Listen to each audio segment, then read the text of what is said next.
Hello, so you want to try LARP, specifically LARP in the UK, but every time you Google it, you get scared off by 300-page rulebooks, infinite lore, and forums, and people who look like they have been doing this since the dawn of time and basically live there and will judge you for getting anything wrong. Well, you are in the right place, because in this video we're going to break down the basics of LARP in the UK, and hopefully by the end of it you'll be less scared to try.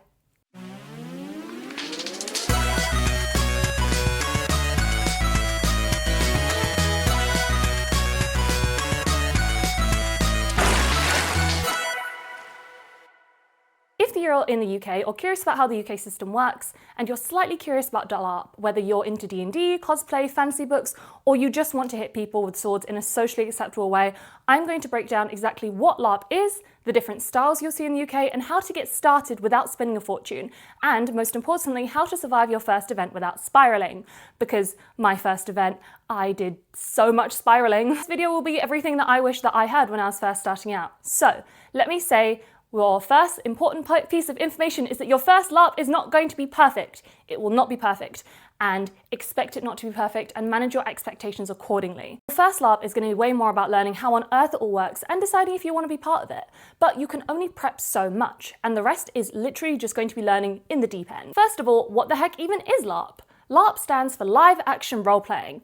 It is, at its core, another form of collaborative storytelling, a lot like Dungeons and Dragons, but instead of sitting around a table, you are physically there in costume, in character, in a field, possibly shivering cold, maybe stuck in a heat wave, because for some reason, calendars and weather always seem to freak out exactly on LARP weekends. But you play a character and share a world. You interact with other people's characters, sometimes there's combat, sometimes there's politics, and there is definitely trauma bonding around campfires until 2 in the morning. The wonderful thing about LARP is that there is no single correct way to LARP, and once you realise that, it takes off the pressure hugely, especially in the UK where there are so many different styles of LARP, and picking the first one for your first event does actually matter depending on what you do want to get out of your LARP experience. The first type of style we're going to talk about with LARP is called cinematic LARP. And this is basically where the plot finds you rather than you finding the plot. It is a game with a lot smaller player numbers and heavily curated stories which happen around you. There are structured scenes, high immersion, as with all LARP, and emotional storytelling. The best way to explain it is that, yeah, like I said, you're going to have to, the story finds you rather than you having the pressure of going out to find the story. Examples of this in the UK include weekend or single events where you're playing a very specific role in a tighter narrative. A great system which does this are the iLARP games, for example. And I would definitely recommend the cinematic ones if you are loving like deep character work, if you really want to get into your character and you prefer guided storytelling and you don't want the pressure of going out and finding your own story and your own adventure, you just want it to come to you. One of the biggest downsides to these smaller LARPs is because of the limited player number, tickets can sometimes be impossible to get. You have to go onto the Facebook forums, look at when the tickets are being released, and then be there on the website on the exact hour refreshing it like you're trying to buy Glastonbury tickets. It can be wild. Even I struggle to get tickets for the smaller events. But also this can be really good because again, it has that intimate story feeling of it where you feel like you're playing in a movie, and it can be brilliant. Another option for this is to join the crew. Crew tickets, you receive free entry and free camping and often food tokens as well, which is great, so that your food is also covered. And instead of playing a player, you play an NPC. You are part of the crew, you're part of, and it's still LARPing. It is absolutely still LARPing, you're still part of this story, but instead of playing your own character, you're playing a character which is generated for you. And often you'll play various different characters throughout the weekend. Now, important to note, it is not just the smaller cinematic LARPs that offer crew positions. Every single LARP in the UK that I know of offers crew positions, and sometimes this can be a really good way to enter the community of LARP as a newbie, just to kind of like look at things from an outside perspective first before you want to dive into the game. And this can be especially helpful if you are feeling really unsteady, because often you will be guided and handheld through your character, how to play this character and the interactions that you should be having. And also, crewing can be really silly and really fun as well. Like, do not be put off by the fact that you don't get to play your own character, because crew slots are still hilarious and there is still so much fun. And also, at the end of the night, often you can just go into your kit and join campfires and sit around and listen to stories, and you don't have to really be playing a character, or you can kind of just create your own character and then join the campfires and join the fun. With the smaller cinematic LARPs, there also tends to be different kinds of focuses and fantasy focuses. I know, for example, iLARP has a pirate one called Hoist the Sails. really fun. Or is it Hoist the Colours? Hoist the something. They also have a Hobbit LARP called Second Breakfast. It is my dream LARP. I really want to do Second Breakfast because it is such a low stakes LARP. You're in Hobbitville, you're in Hobbit Town, you're in the Shire, and you are a little hobbit, and the only problems are that somebody's goats went missing and somebody stole a pie, and I just think it sounds like such a good time, and I really want to do the Hobbit LARP. And they also have nightmare events, which are events around Halloween time, usually, but not always. And these are like scary horror events. So good, so good. Oh, I also know that they did a LARP which was kind of like Stranger Things kind of vibey. You were in a summer camp and hunting cryptids with video cameras in the forest in the 80s. Brilliant concept, brilliant concept for a LARP. So these can be a lot of fun because they focus so much on the storytelling aspect of LARP and the collaborative storytelling. So definitely a lot of fun. Next, let's talk about the other style of LARP, which are called fest LARPs. Think hundreds or thousands of players, huge camps and factions, long-running stories, and quite a lot of chaos sometimes. Examples of this in the UK would be Empire LARP and Menhir's Fate. And there are other large UK systems, but these are the two kind of main ones when you think about fest LARPs. These are fantastic if you want freedom and exploration in a world. You want to fade in and out of roleplay, you enjoy meeting loads of people, and you want to find your feet gradually with no kind of like pressure. Your character exists in this world and you will not learn everything in one day, but you really feel like you are in this huge fantasy world. It really feels like a small city, especially because Empire LARP, I think their numbers might even be up to 4,000, which is a small city, or large towns. There are towns in the UK with far less populations than Empire LARP. So in that sense, when you walk into it, it is the most immersive experience you could possibly imagine. Fest LARPs can also be good for beginners because you can observe or you can dive straight into roleplay depending on your comfortability, and you don't miss out on any action or any story if you choose to take a step back and just want to watch and observe rather than dive straight in. Aside from obviously having a lot of people, one thing that I think is the biggest appeal for Fest LARPs is combat. So the way that Fest LARPs work, or especially Empire LARP, Menhir's Fate might have a different system, but I believe it's the same kind of system. There are a bunch of nations. On one day, half of the nations will fight, and on the other day, half of the nations will monster. So they'll be the monster that the nations are fighting against.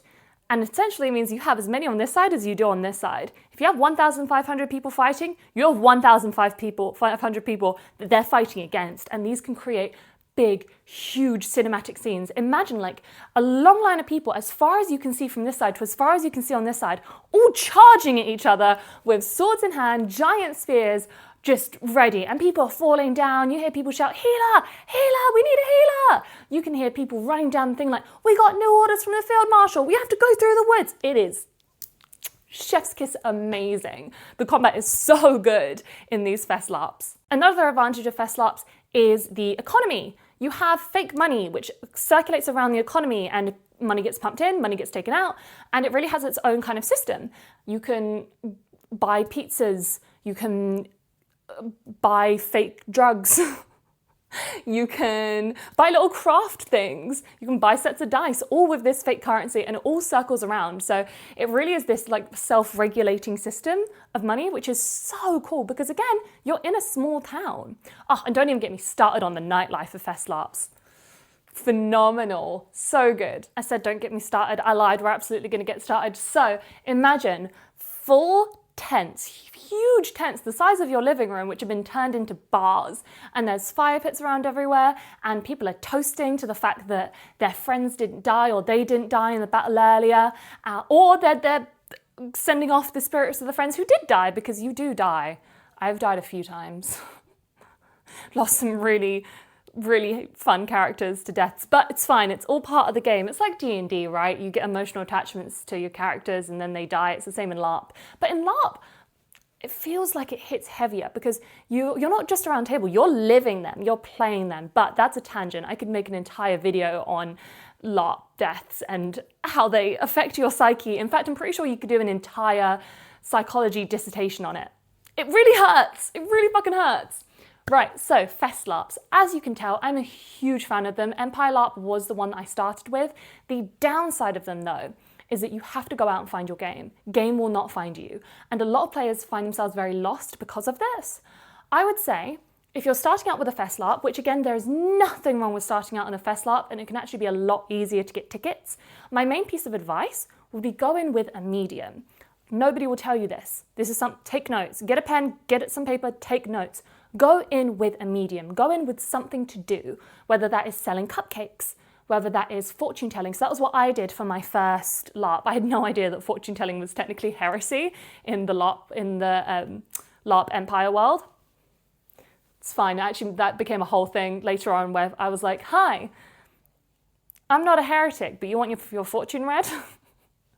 That was a lot of fun. Made a lot of money with it as well. I might do that for my next character. If this one dies, God forbid, I want her to live. I'm really enjoying playing her. Yes, go in with a medium. And this could be selling something, doing something, offering some kind of service, because this gives you game immediately. The first one I went into, actually I remember, it was the second one where I did the fortune telling. The first one I did, I was selling cupcakes, but I wasn't selling it for currency, I was selling it for secrets. And people kind of could tell that I was a new player because I wasn't all the way comfortable with LARP, I didn't know my stuff, I knew how to roleplay, but I was going with a D&D lens of roleplay. It is a little bit different. Again, I'm going to do another video on that. But they could kind of tell I was a newbie. Also, my kit was not all the way there whatsoever. And they would give me secrets, which would kind of spark all of these like little storylines for me.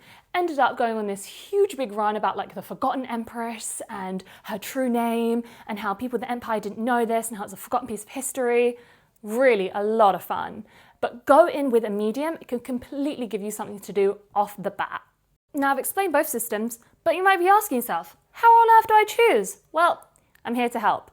Ask yourself, do you want more of a structured LARP or more freedom to explore?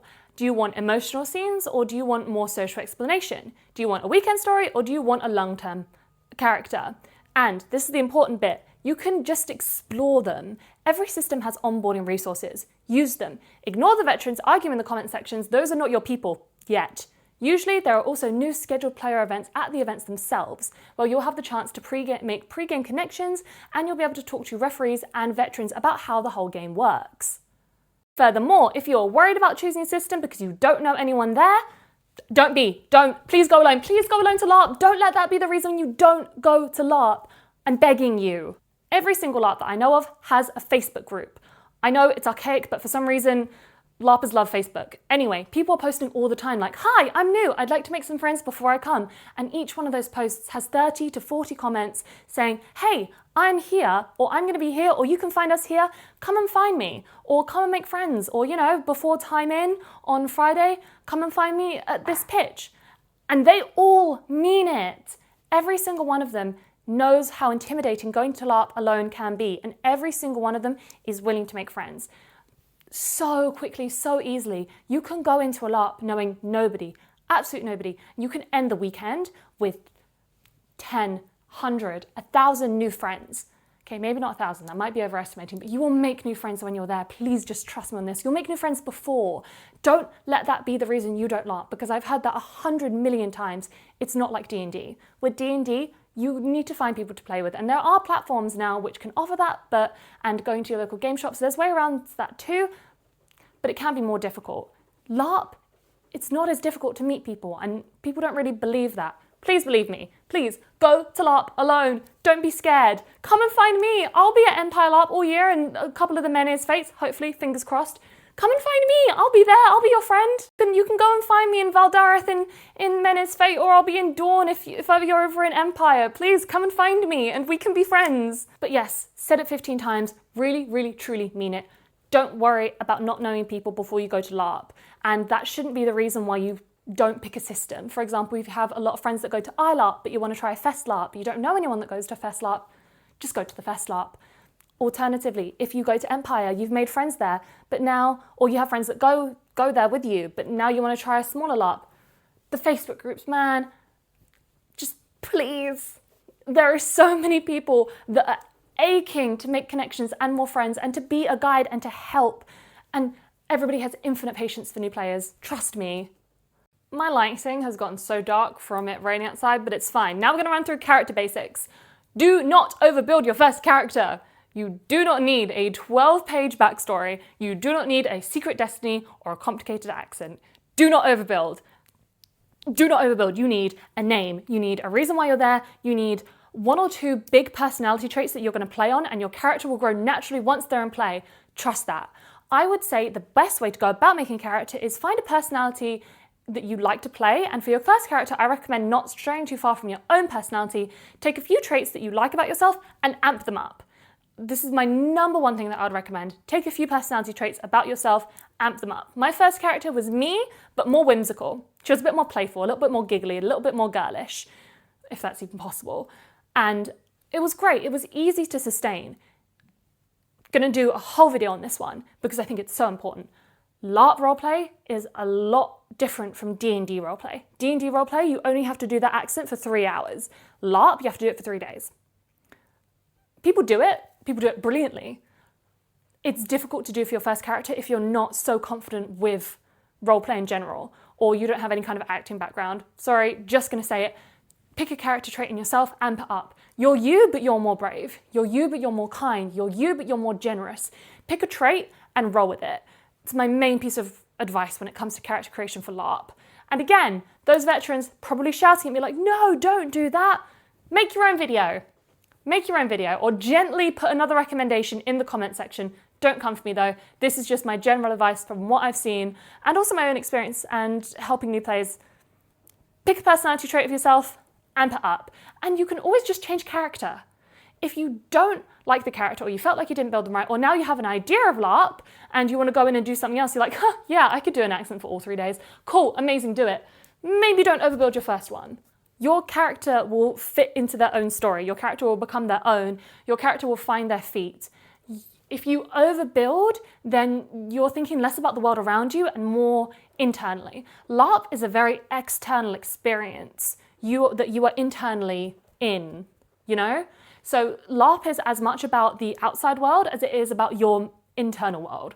But don't get too focused on your internal world and your internal character and make it struggle to fit into the external world. Because it also isolates you. It can really isolate you in game as well. Choose something that you feel comfortable and confident and safe for your first LARP. Very quickly talk about weapon safety and combat in general. So if your system has combat, buy an approved weapon. 100% would recommend buying a weapon there because they'll all be definite, for sure, approved for LARP. Sorry, I keep getting distracted by the rain because it's raining outside. It's really nice. Anyway, buy an approved weapon there because they will all be LARP safe. I annoyingly had put a sword on my Amazon wishlist, which said it was carbon and looked like it was LARP safe. I got there and it wasn't LARP approved because it was too heavy and the hilt was too hard. But not only swords, there are also LARP safe daggers. There are LARP safe hammers, LARP safe baseball bats, LARP safe everything. I have seen a LARP safe fish. Yeah? Seen a rubber fish which somebody used to smack somebody else and it was LARP safe. They did it with permission though. It was something that they were like, hey, would you be cool if I smacked you with a fish? And they were like, yeah, absolutely. Another very quick tangent. This is still kind of in combat, but also out of combat as well. Check in before you do something to somebody. You can be like, it takes 2 seconds of just being like, hey, are you good with like combat roleplay? Can I push you? Or like, can I pretend to push you or do a stage slap? And most people will say yes, and if somebody says no, cool, step back. Or conflict roleplay as well. Hey, can we like shout? Are you good with like if we yell at each other? Yeah, okay, great. And another thing, and then you really start getting into it. Not everyone is comfortable with combat roleplay. A lot of people have anxiety. A lot of people have problems with conflict roleplay. Don't just yell at people. People have huge problems. I have a huge problem if somebody yells at me, even though I'm fine with conflict roleplay and I actually really love conflict roleplay, unless we are somebody who has roleplayed together before, or unless you're one of my friends, or I have some kind of established story with you. If you are a stranger coming up and yelling at me for something, no, fuck that. I mean, I'll yell back. And afterwards, if they're like, hey, are we good? If they even bother to do check and they're like, hey, are we good? I'll be like, would have preferred it if you asked me first, to be honest, just as like general LARP etiquette. But that's like a tangent of like checking in. But there are tons of roleplay. There's also archery. I forgot to mention that as I was listing out archers. So fun, so much fun. Just great fun being an archer. I tend to love a sword and shield now. I did start with a big fuck off staff. Now I love big sword, big shield. So much fun to be a frontliner. Absolutely adore frontlining. 10 out of 10. Actually, I need a new shield now. Back to talking about combat. Buy an approved weapon, read the safety instructions, and ask questions. And another thing, there is something in LARP when you are in combat called pulling your blows. Essentially what it is you hit and then pull back immediately. You don't hit and then stay, because that's where things actually hurt. You need to pull your blows if you're doing like sword work. So you hit and then pull back, hit and then pull back, hit and then pull back. And also you don't go hard. There's no need to go hard. If you're actually trying to hurt people, fuck you. Respectfully, fuck you if you're actually like trying to hurt somebody. And there are various rules. For example, no headshots. You can't just whack someone on the head. And obvious no biting or hair pulling. Just use common sense and you will be fine. But there are various safety rules. Please check up on the combat section of the system that you are going to check the safety rules. Also important, combat comes with a lot of other things and often shouting out things. When you're in the battlefield, you're gonna wanna know what each shout out means. When I first started Empire LARP, I didn't know. So somebody would shout something like, cleave, and I'd be like, what the fuck? A cleave? Huh? Not knowing that my entire arm was now supposed to be gone. Or they would shout, impale. And I'm guessing that meant that I was impaled, so I'd just kind of go, ow, I've been impaled. Somebody help me. It was obviously way more dramatic than that. There are pushbacks, there are paralyzers, there are particular things in combat that you do need to know first. So you need to do your homework a little bit on the different calls that your particular LARP uses if you are intending to do combat. And again, with cinematic LARPs, if there is combat, because not all of them have combat, something you need to check up on is the different calls, the different rules, and the different safety rules. This one I would say do your research with, because you don't want to get hurt, and so many people actually do get hurt from people not knowing their stuff. And I say so many, that sounds so intimidating, trying to make it sound not so intimidating, because actually it's not that intimidating, but there are stories of people getting genuinely hurt from people not playing by the rules. It is easy to avoid. Man, is that, yeah, you know what? I was like, am I gonna cut this out? No, it is real. People do get hurt sometimes in combat, in LARP. If you are frontlining, you can get a bump on the head. Some people do get concussions. You can get like pushed up against trees or walls. It is part of the realism. It is part of the immersion, but it is something to keep in mind is that there is an actual and genuine risk that you will actually get hurt. The chances are slim. I've had, God, countless skirmishes. I've had countless battles.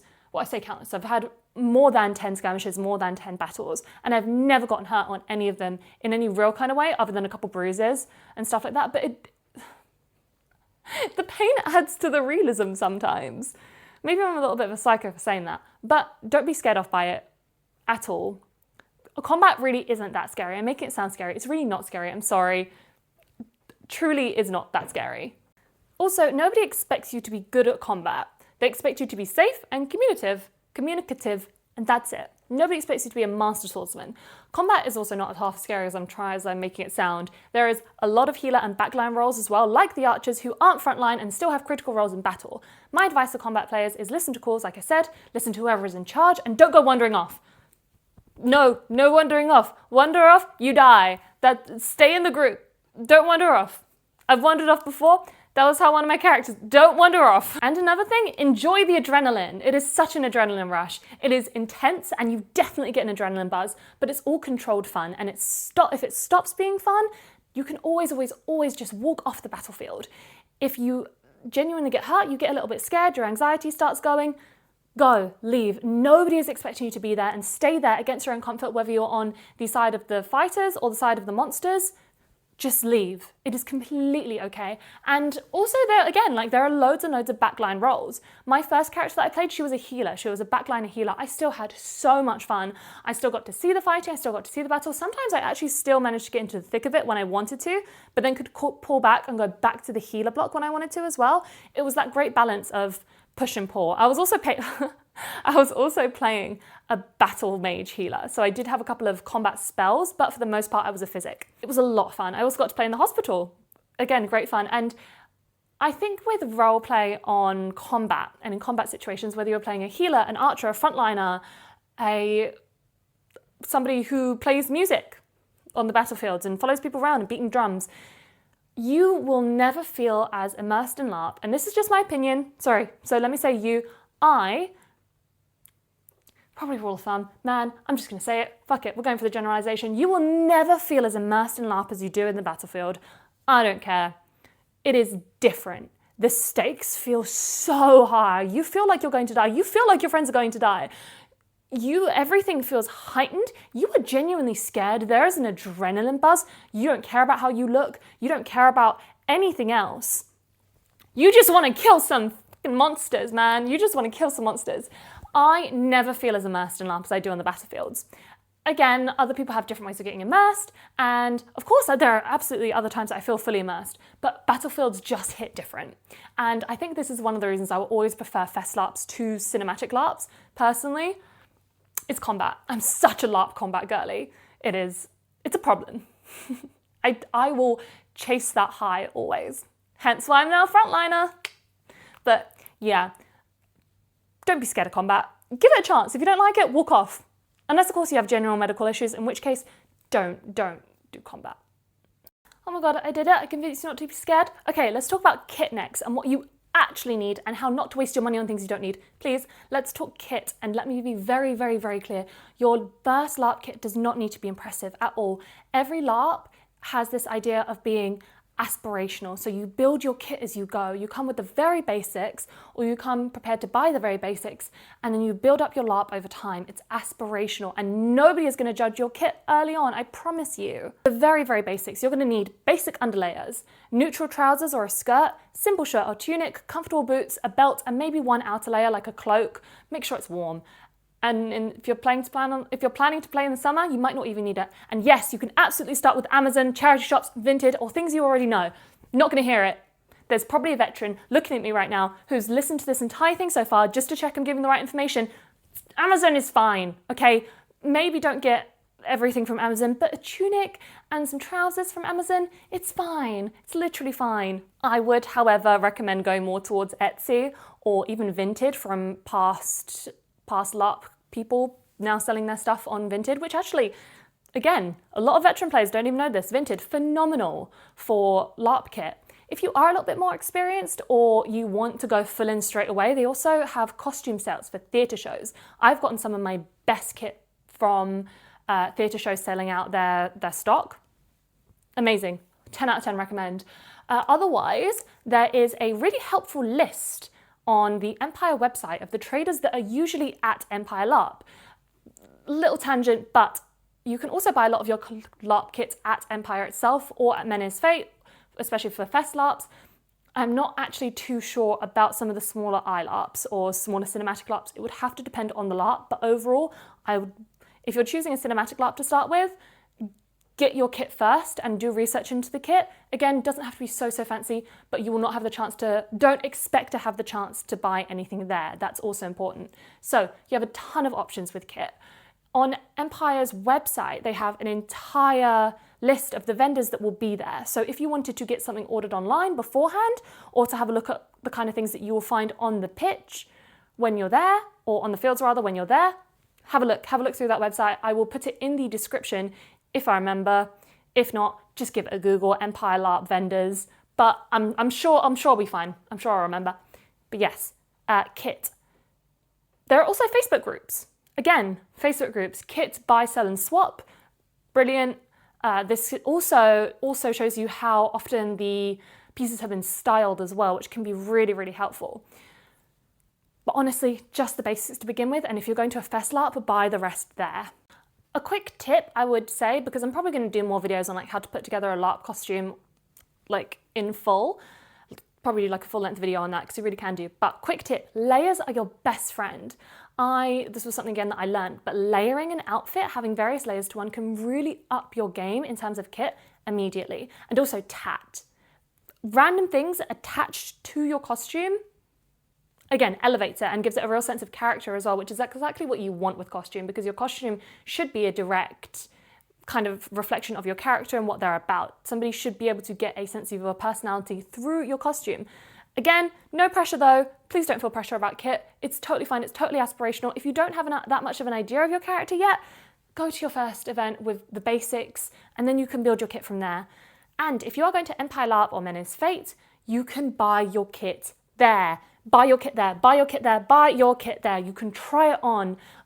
Might need a bit of a budget for it though, because it can be a little bit more expensive than just getting some basics. But bring basics, buy the rest of your kit there.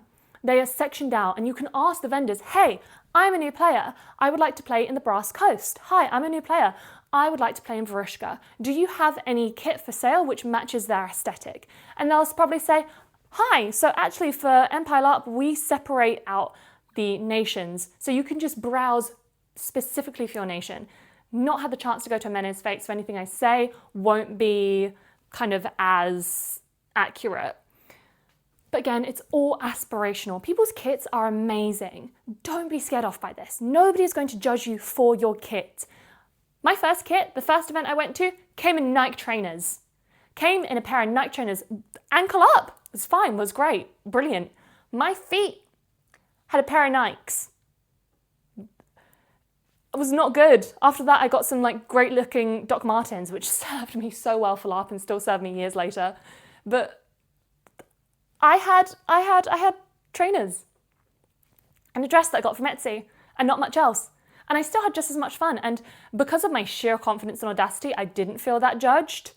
But it was also because nobody was making comments. Nobody was saying, oh, you know, your kit doesn't look very good, or kind of like looking down or refusing to interact. If anything, it only showed I was a new player, which meant that more people came up to me and was like, oh, I can see that you're new to Anvil, which is like the code for new to Empire. I see you're new to Anvil. Or am I correct in assuming you're new to Anvil? Here, have this quest line. I actually need somebody to go and deliver this from this person to this person. People make the story for you, and it is brilliant. And yeah, that is my kit tangent. I hope that even made sense. God, I realized I've just entered yap territory. Now I just want to give you a reality check. Your first LARP will be overwhelming, but it will be incredible. It will be confusing, it will be exhausting, and it will be so worth it, and you will be absolutely hooked for LARPing for years. You're going to miss things in your first LARP. You are going to make mistakes. You are going to forget rules. You're going to forget pieces of lore. Every person does. There is only so much prepping that you can do before your first LARP. The real skills you need are confidence. Nobody is expecting you to be perfect. Just the confidence to say, hi, I'm new to Anvil. Hi, I'm new to Alandra. Hi, I'm new to LARP in general. Can you help me? And trust me, somebody will always help you. Always, always, always help you. And if you're having a shit time, again, just come and find me. I will be your anchor, okay? Just message me on Instagram and be like, hey Tay, saw your video on LARP. I'm thinking of going here. Can I come find you? And I'll be like, yes, please. Or, you know, I've told you where I'll be, come and find me. And if you come up to me and be like, hey, I have nothing to do and people being a shitbag, I will sit and I will give you a quest NPC style. I swear that to you right now. But yeah, I would now say that you have the basics. You have the very basics of things that you need to know before going into LARP. And again, this is only in the UK. I think the US is a little bit different. Although I would say that a lot of these things are still transferable, just a lot of like the context of like different LARPs like Men's Fate and Empire, that will just be difficult. But again, yes, don't be scared. Don't be overwhelmed by your first LARP. The number one thing that you can do to stop yourself from having fun is overthinking. I've said it 3 times, I'll say it a 4th. There is only so much preparation that you can do before your first LARP, but the rest is learning at the deep end. And you've probably been sitting there for a while thinking, am I ready? Am I ready to LARP? You are. You're absolutely ready. Pick a system, grab your kit, show up and learn while you're there. And that is how every single veteran started. Every single veteran that you look at in those photos and be like, wow, how do I do that? How do I do what they're doing in those photos? You don't. You don't in your first LARP. And that is the beauty of it, is that it's a new hobby. You don't pick up painting and think, oh, I'm gonna watch a million videos and read every book on painting before I'm ready to paint. No, you buy yourself an easel, you buy yourself some paints, and your first painting is a little bit shit, but you tried and you love it. Same with sewing, same with crochet, same with train collecting. LARP is just another hobby. You're not gonna be great at it at first. You're gonna feel out of depth, it's gonna be overwhelming, and it's gonna be brilliant, and you're gonna love it, and you're gonna have so much fun. So this is your sign. Go and be brave, and go have fun. Congratulations, this was the last thing you needed. Go and LARP. Go, I mean it. Go.